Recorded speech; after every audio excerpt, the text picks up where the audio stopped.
Hello everyone. Actually এক যুগ পদে মানে আমার কাছে এক যুগ বাদে আমি ভিডিও করছি, কারণ দোকান থেকে এসে না আর রাত্রিবেলা মনে হয় না কিছু অন করি। আজকে তাও একটু মনে হচ্ছে যে শরীরটা দিচ্ছে। কোনো দিনই 11টার সময় বন্ধ করতে পারছি না, 11:30 12:30 এমনি বেজে যায়। কিছুটা টাইম আড্ডাও মারি। যাই হোক, অনেক দিন বাদে রাত্রিবেলা ম্যাজিক পিন থেকে অর্ডার এসছে, যেটা অ্যাকসেপ্ট করাটাই আমার ভুল হয়েছে। এখন প্রায় আমার অর্ডার রেডি হয়ে যাওয়ার 15 মিনিট হয়ে গেছে, এখন ওনার রাইডার অ্যাসাইন করেনি, কাস্টমার অলরেডি ফোন করে ফেলেছে। জানি না কি হবে। এখন 5টা থেকে যেহেতু দোকান খুলে ফেলি, তাই জন্য অর্ডারগুলো মানে রাত্রিটা বন্ধই করে রাখি, কারণ আর শরীরে সত্যিই দেয় না।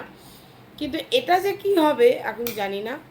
তো যাই হোক, এখন মনে হচ্ছে এটা ক্যান্সেলই হয়ে যাবে। কাস্টমার কি করবে আমি জানি না, আর ম্যাজিক পিন কী করবে সেটা আরোই জানি না। আর তোমরা যারা আমার নতুন আউটলেট এখনো ভিজিট করোনি, তারা ভিজিট করে নিও। টাটা।